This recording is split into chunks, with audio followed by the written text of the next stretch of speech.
ವಿದ್ವಾಂಸರ ಮತ್ತು ಕವಿಗಳ ನಾಡು.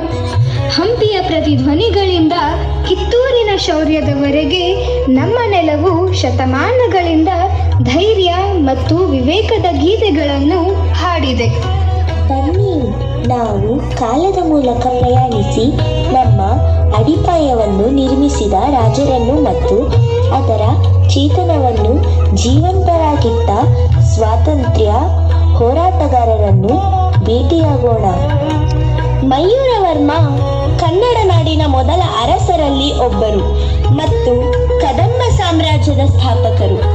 ಇವರು 345ರಿಂದ 365ರ ಅವಧಿಯಲ್ಲಿ ಆಳ್ವಿಕೆ ನಡೆಸಿದರು. ಶಿವಮೊಗ್ಗ ಜಿಲ್ಲೆಯ ತಾಳಗುಂದದಲ್ಲಿ ಜನಿಸಿದ ಇವರು ಪಲ್ಲವರಿಂದ ಅವಮಾನಿತರಾಗಿ ಸ್ವಾಭಿಮಾನಕ್ಕಾಗಿ ಹೋರಾಡಿ ಕದಂಬ ಸಾಮ್ರಾಜ್ಯವನ್ನು ಸ್ಥಾಪಿಸಿದರು. ಇವರ ಕುರಿತು ಕನ್ನಡದಲ್ಲಿ ಮಯೂರ ಕಾದಂಬರಿ ಮತ್ತು ಚಲನಚಿತ್ರ ಸಹ ಇದೆ.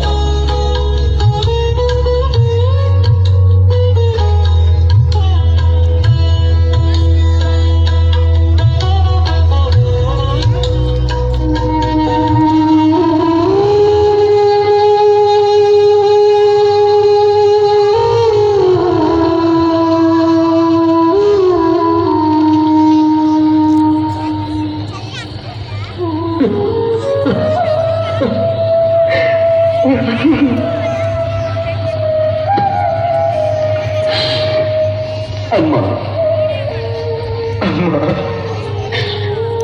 ಬುದ್ಧಿ ತಿಳಿಯುವ ಮುನ್ನವೇ ನಿನ್ನನ್ನು ಕಳೆದುಕೊಂಡ ನಿರ್ಭಾಗ್ಯ ನಾನು.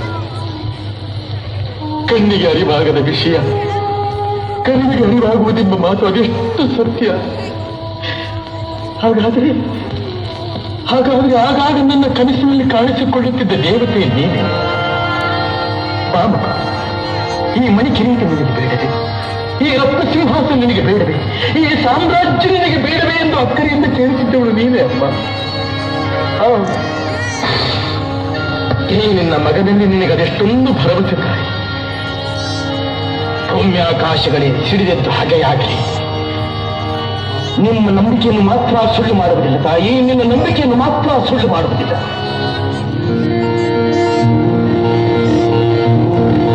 ಹೊಂಚು ಹಾಕಿ ಸಂಚು ಮಾಡಿ ವಂಚನೆಯಿಂದ ನಮ್ಮ ರಾಜ್ಯವನ್ನು ಕಬಳಿಸಿ ಮೆರೆಯುತ್ತಿರುವ ಶಿವಸ್ಕಂದವರಮ್ಮ,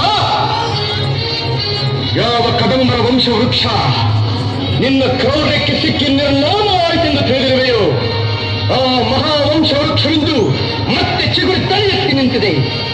ಪಲ್ಲವರ ಸೊಲ್ಲಡಗಿಸಿ ನಮ್ಮ ನೆಲದಿಂದ ಬಡಿದೋಡಿಸಿ ವೈಜಯಂತಿ ರತ್ನ ಸಿಂಹಾಸನದಲ್ಲಿ ಮತ್ತೆ ಕನ್ನಡ ರಾಜ್ಯಲಕ್ಷ್ಮಿಯನ್ನು ಪ್ರತಿಷ್ಠಿಸುವ ಮುಹೂರ್ತ ಹತ್ತಿರವಾಗುತ್ತಿದೆ. ಕನ್ನಡಿಗರ ಪೌರುಷ, ಕನ್ನಡಿಗರ ಸಾಹಸ, ಕನ್ನಡಿಗರ ಸ್ವಾಭಿಮಾನ ಆಚಂದ್ರಾರ್ಕವಾಗಿ ನಿಲ್ಲುವಂಥದೇ ಹೊರತು ನಿನ್ನಂತಹ ಕೋಟಿ ಪಲ್ಲವರ ನಿರಂತರ ಧಾರಿಯಿಂದ ಅಳಿಯದು ಎಂಬ ಸತ್ಯವನ್ನು ಪ್ರತ್ಯಕ್ಷ ಪ್ರಮಾಣ ಮಾಡಿ ತೋರಿಸುತ್ತೇನೆ. ಇದೇ ನನ್ನ ಗುರಿ, ಇದೇ ನನ್ನ ಮಂತ್ರ, ಇದೇ ನನ್ನ ಪ್ರತಿಜ್ಞೆ.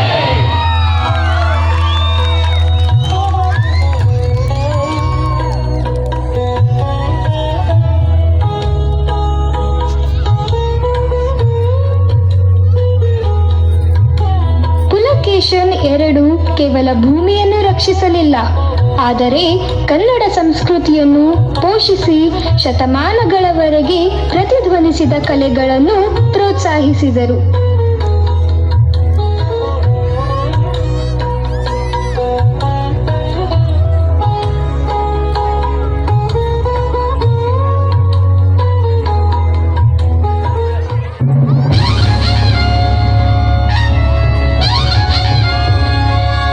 ರಾಜಾಧಿರಾಜ ದಕ್ಷಿಣ ಪಟೇಶ್ವರ ಗಂಡರ ಗಂಡ ಧೀರ ಪ್ರಚಂಡ ಕರ್ನಾಟಕ ಸ್ವಪ್ನ ರತ್ನ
ಮಹಾರಾಜರೇ, ಉತ್ತರದಿಂದ ದೂತರು ಸುದ್ದಿಯನ್ನು ತಂದಿದ್ದಾರೆ.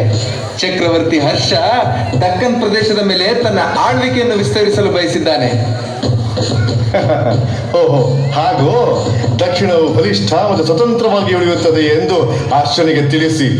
ನಾವು ಗೋದಾವರಿ ಮತ್ತು ಕೃಷ್ಣಾ ನದಿಗಳ ರಕ್ಷಕರು. ನೀವು ದಕ್ಕನ್ನನ್ನು ಒಗ್ಗೂಡಿಸಿದ್ದೀರಿ ನನ್ನ ಪ್ರಭು, ಮತ್ತು ಕರ್ನಾಟಕವನ್ನು ಶೌರ್ಯದ ಸಂಕೇತವನ್ನಾಗಿ ಮಾಡಿದ್ದೀರಿ.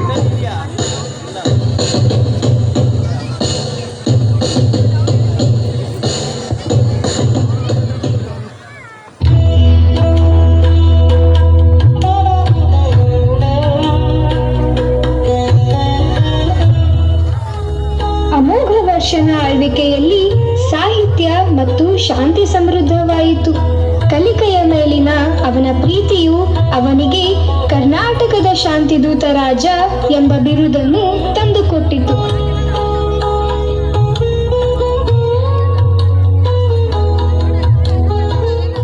ಅಮೋಘ ವರ್ಷ ನೃಪತುಂಗ.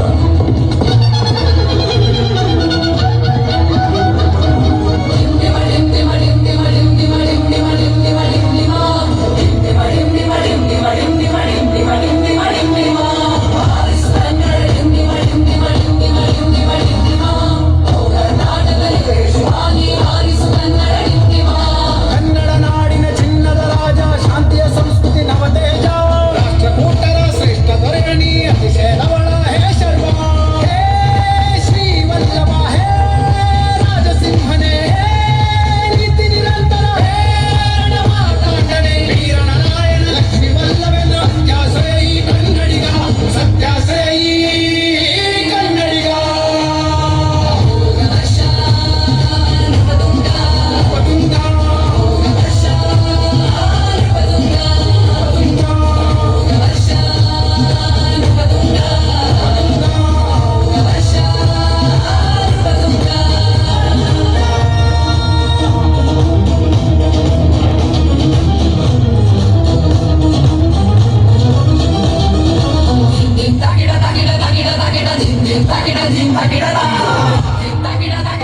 ನನ್ನ ಸಾಮ್ರಾಜ್ಯದ ಶಕ್ತಿ ಕೇವಲ ಸೈನ್ಯದಲ್ಲಿಲ್ಲ, ಅದರ ವಿವೇಕ ಮತ್ತು ಭಾಷೆಯಲ್ಲಿ ಅಡಗಿದೆ.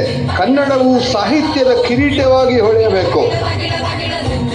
ನಿಮ್ಮ ಮಹಾಪ್ರಭುತ್ವ, ನಿಮ್ಮ ಕೃತಿ, ಕವಿರಾಜ ಮಾರ್ಗವು ನಮ್ಮ ಭಾಷೆಗೆ ದಾರಿದೀಪವಾಗಿದೆ.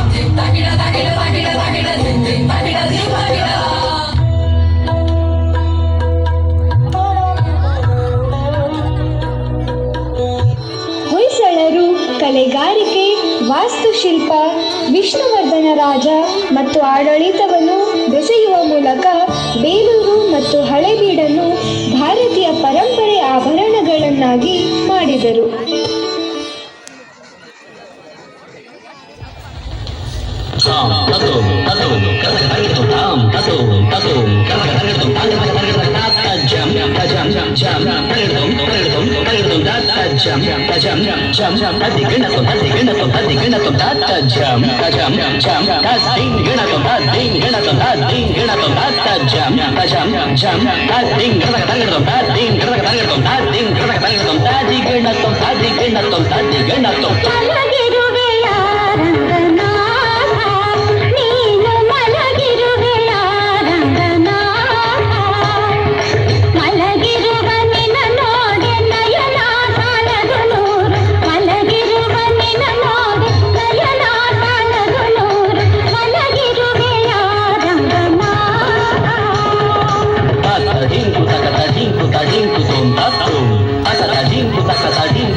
ನನ್ನ ಪ್ರಭು, ಈ ದೇವಾಲಯಗಳು ಕೇವಲ ಕಲ್ಲುಗಳಲ್ಲ, ಅವು ಕಲೆಯ ಮೂಲಕ ಭಕ್ತಿಯನ್ನು ಹಾಡುತ್ತವೆ. ಇದು ಸತ್ಯ ಶಾಂತಲ. ಪ್ರತಿಯೊಂದು ಕೆತ್ತನೆಯು ನಮ್ಮ ನಂಬಿಕೆ ಮತ್ತು ಕೌಶಲ್ಯದ ಭವಿಷ್ಯವನ್ನು ಹೇಳುತ್ತದೆ. ಜಗತ್ತಿಗೆ ಇದು ಕರ್ನಾಟಕದ ಸಂದೇಶ, ಧೈರ್ಯ ಮತ್ತು ಕರಕುಶಲತೆಯಿಂದ ಜನಿಸಿದ ಸೌಂದರ್ಯ.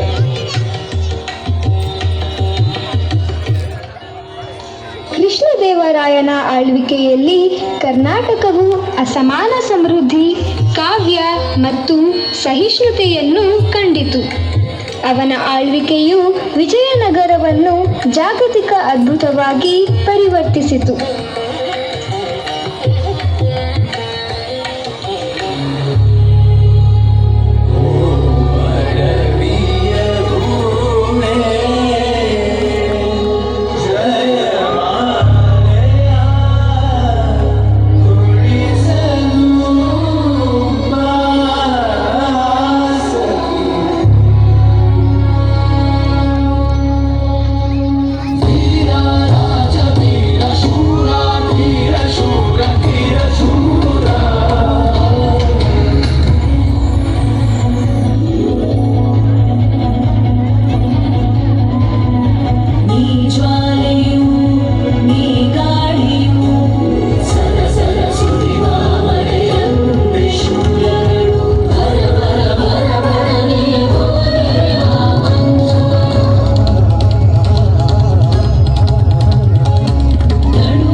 ಕೃಷ್ಣದೇವರಾಯ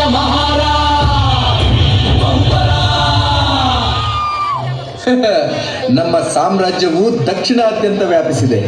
ಆದರೆ ನಮ್ಮ ಶಕ್ತಿಯು ಯಾವಾಗಲೂ ನಮ್ಮ ಜನರ ಹೃದಯದಲ್ಲಿ ನೆಲೆಸಬೇಕು.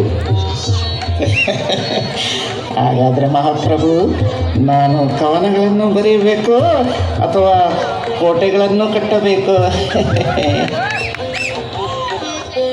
ಎರಡನ್ನು. ಏಕೆಂದರೆ ಜ್ಞಾನದ ಕೋಟೆಯು ಕಲ್ಲಿನ ಯಾವುದೇ ಗೋಡೆಗಿಂತ ಪ್ರಬಲವಾಗಿದೆ.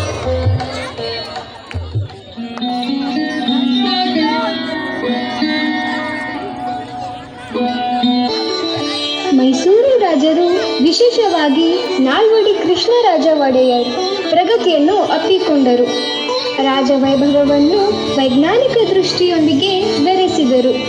ಇದು ಕರ್ನಾಟಕದ ಆಧುನಿಕ ಮುಖವನ್ನು ವ್ಯಾಖ್ಯಾನಿಸಿತು.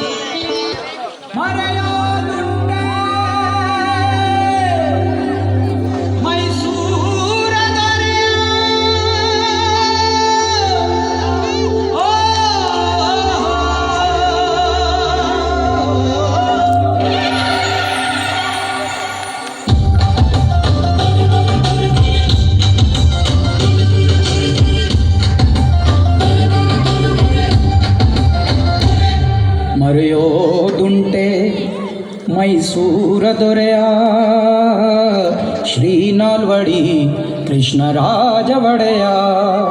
ಮರೆಯೋದುಂಟೆ ಮೈಸೂರ ದೊರೆಯ ಶ್ರೀ ನಾಲ್ವಡಿ ಕೃಷ್ಣರಾಜ ಒಡೆಯ. ಸಾವಿರಾರು ವರುಷ ಕಳೆದರು ಸಭೆಯ ಬಂದ ಸಾಧನೆಯ. ಸಾವಿರಾರು ವರುಷ ಕಳೆದರು ಸಭೆಯದಂತ ಸಾಧನೆಯ. ಹಗಲಿರುಳು ಪರಿಹರಿಸಿ ಬಹುಜನರ ವೇದನೆಯ. ಆಳರಸರಿಗೆ ಮಾದರಿಯಾದ ರಾಜ ಯೋಗಿಯ. ಮರೆಯೋದುಂಟೆ ಮೈಸೂರ ದೊರೆಯ ಶ್ರೀ ನಾಲ್ವಡಿ ಕೃಷ್ಣರಾಜ ಒಡೆಯ. ಮರೆಯೋ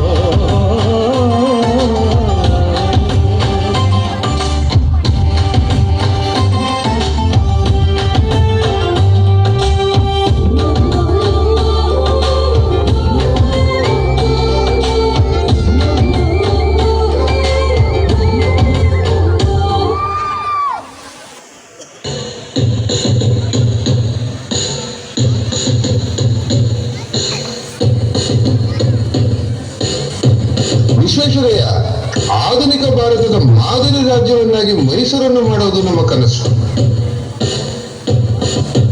ಮಹಾಪ್ರಭು, ಶಿಕ್ಷಣ, ಅಣೆಕಟ್ಟುಗಳು ಮತ್ತು ಕೈಗಾರಿಕೆಗಳೊಂದಿಗೆ ನಾವು ಆ ಕನಸನ್ನು ನನಸಾಗಿಸುತ್ತೇವೆ.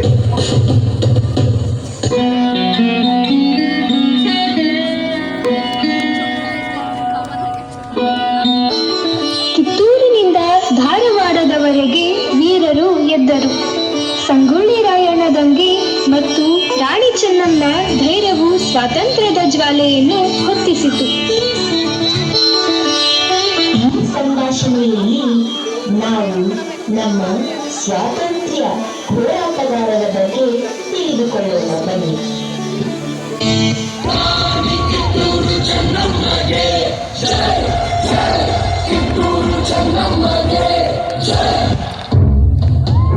ಈ ಭೂಮಿ ಎಂದಿಗೂ ವಿದೇಶಿ ಆಡಳಿತಕ್ಕೆ ತಲೆಬಾಗುವುದಿಲ್ಲ.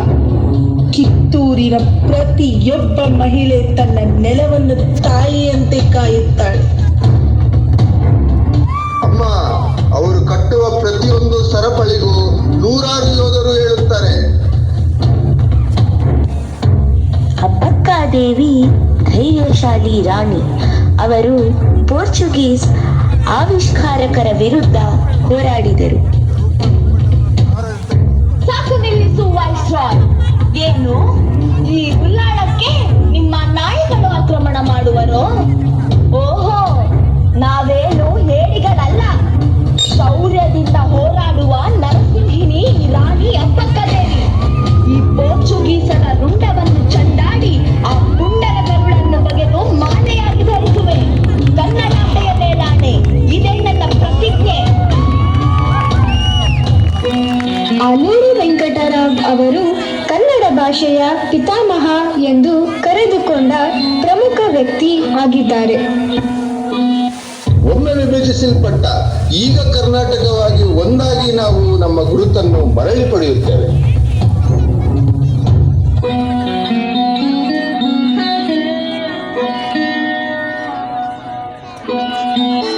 ರಾಜಮಯೂರ್ನಿಂದ ಚೆನ್ನಮ್ಮ ಓಬಕ್ಕನವರೆಗೆ ಅವರ ಕಥೆಗಳು ಪ್ರತಿಯೊಬ್ಬ ಕನ್ನಡಿಗನ ಹೃದಯದಲ್ಲಿ ಜೀವಂತವಾಗಿವೆ.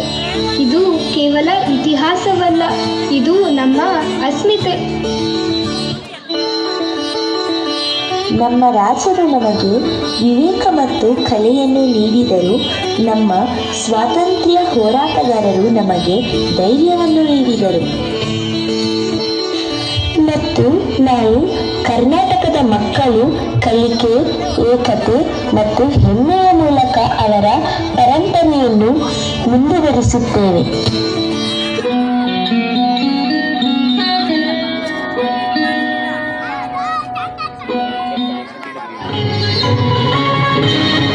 ಮಧುರವರೆಗೂ ರಾಜ್ಯವ ಹರಡಿಸಿದ ಕರ್ನಾಟಕದ ಇತಿಹಾಸದಲ್ಲಿ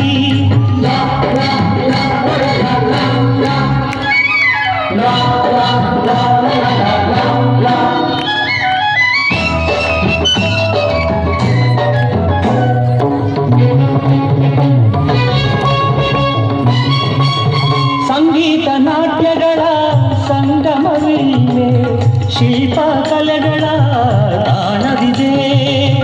ಸಂಗೀತ ನಾಟ್ಯಗಳ ಸಂಗಮವಿಲ್ಲೇ, ಶಿಲ್ಪ ಕಲೆಗಳ ತಾಣವಿದೆ.